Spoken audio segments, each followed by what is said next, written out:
James Bond, Everything or Nothing. According to GameStop, it's $4 used on PS2 and $8 used. Sorry, $2 used on Xbox. It's also on GameCube, but I didn't bother to look. Uh, wasn't a huge fan of the GameCube. I'm sorry. Loved Smash Brothers though; it was great. But yeah, this was a third-person shooter that a lot of people didn't pick up because it was a Bond game and it was a third-person shooter. Um, Most people are used to first-person perspective in Bond games, but it was actually one of the first games I can think of that used a cover system, and you would all the aiming was lock on, but it had like a dot that worked like a laser. You can move up and down the enemy's body, so you could get headshots if you wanted to.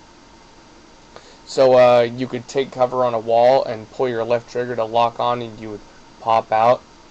Um, I'm sorry, you would pop out whenever you would press your fire button. So it felt real good, and it's comparable to like Gears of War today and like Rainbow Six Vegas too. It works real good, even by today's standards. They had vehicle missions where you could drive around and shoot at the vehicles with like a mounted machine gun or rocket launcher, and the cars drove very well. It wasn't like a tagged on thing that was not fun. It was actually, for the first time, I think I enjoyed the driving missions maybe more than the you know shooting missions. Um, a game like Gears of War 2, I mean, it worked, but it wasn't. I don't know. It wasn't what I wanted. In Gears of War, where you're driving around with a vehicle. In this game, it felt great, and it was always a blast, and I looked forward to every vehicle mission I got. Um, it had voice acting from like Pierce Brosnan and other James Bond movie characters. Um, and the graphics were really awesome. They had some super well done stealth combat where you could like sneak up behind an enemy and take them down quietly, get a better score, no one would know you were coming. There was this awesome grappling hook thing where you could like jump off a building and rappel down, and you could be shooting enemies as you're walking down the wall. I could go on and on. The game is so awesome. If you don't have it, you need to get it. Um, some of these games I mentioned, you're going to want to go and see if they're backwards compatible with the Xbox 360 or whatever. I was lazy and didn't check. I'm sorry. And From Russia with Love, same kind of design, a third-person shooter. This one had Sean Connery, actually had his voice in the game too. Um, and the difference between this one and the other one is you could lock on. Um, But if you pressed X, you would zoom in and that would activate that dot thing I was talking about. The reason why is sometimes you'd be in a panic and Everything or Nothing, and the dot would be off the character's body, but you wouldn't notice and you'd be missing your target. That happened on occasion. In this game, it was cool. If I was in a big hurry, I could just lock on and fire without having to worry about where I'm aiming. So it worked out. It was faster just to aim for the head by zooming in From Russia with Love. But anyway, game had pretty good looking characters. Environment graphics felt a little dated. Textures weren't very good. But I didn't mind. It was a fun game. It had some leveling, some customization where you could level up your guns.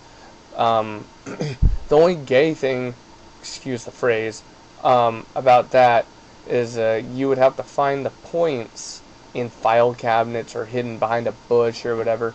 And I hate games that do this to you. Because I just want to play the game. I don't want to scrounge around for clues and stuff. I'm not the kind of person to play Super Mario 64. I mean, I played it a lot just because everyone said it was really awesome. But I don't like looking for stuff in games. I just like playing the game. I don't like scrounging around for clues and stuff like that.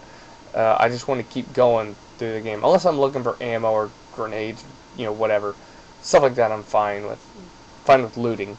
But yeah, both James Bond, Everything or Nothing, and they're From Russia with Love. By the way, From Russia with Love is $5 on PS2, $10 on Xbox, used at GameStop. So it's cheap everywhere else as well. So yeah, both these games I highly recommend.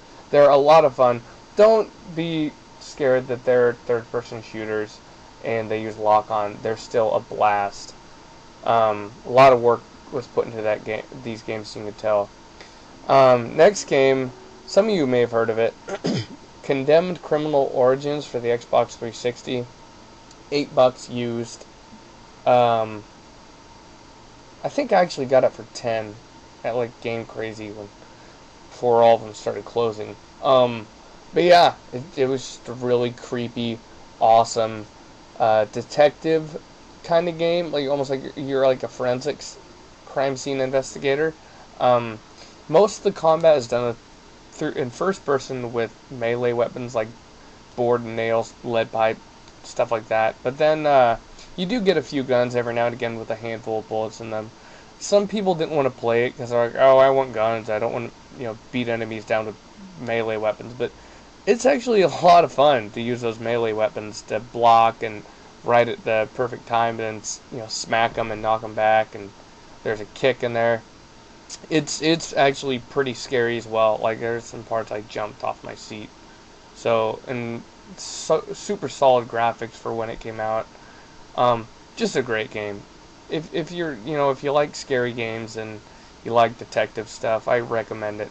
And Condemned 2, it's great. I still like the first one better, so I also recommend it. I can say the same thing about the second that I did with the first. Creepy. A lot more guns in this game though, if you like that. So definitely pick that up. It's $10 on 360 and 13 on PS3. Another game. It's not quite as obscure as some of the others, but Silent Hill 2 for it's $10 on Xbox, and it was actually the better version on the Xbox, and it's $15 on PS2. I believe it's backwards compatible to 360, but it doesn't work very well on the 360, so keep your Xbox if you still have one. But yeah, it's just really good characters, excellent music, it's super immersive, really cool environments, going through apartments and hospitals and hotels and stuff like that. Just Asian horror at its best. I love Silent Hill because I love the characters most of all. They feel like, real people that I can, understand versus, dudes in armor running around in space that we never get to see their face. I think we all know who I'm talking about. But yeah, can't say much else about Silent Hill 2 except for it's awesome, and I'm pretty sure you've heard about it before, so I'm not going to drone on about it. Painkiller for PC. I don't recommend getting it on the original Xbox. It's not very good, but on the PC it was excellent. Not a whole lot of people played it. Just really fun, balls to the wall. Tons of enemies moving at you, trying to kill them as fast as you can before they kill you. Had a really exaggerated physics, like you'd shoot them with a shotgun and they'd fly 30 feet, and it was just a lot of fun to watch.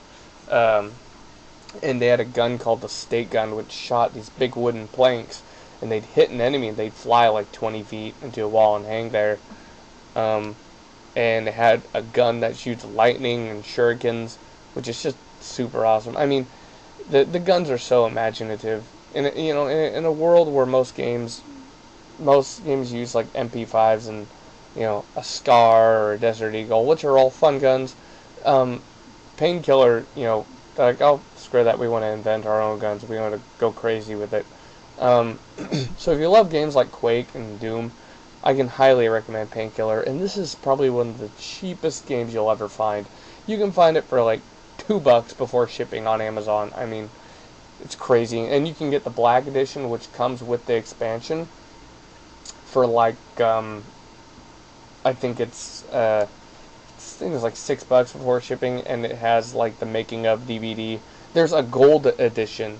I don't want to confuse you, but the gold edition has the expansion. It's like $2 before shipping. It comes with it just comes with the expansion. So Amazon it. If you're confused, you'll figure it out. Don't worry. I mean, it was literally less than $1 for the game itself without the expansion.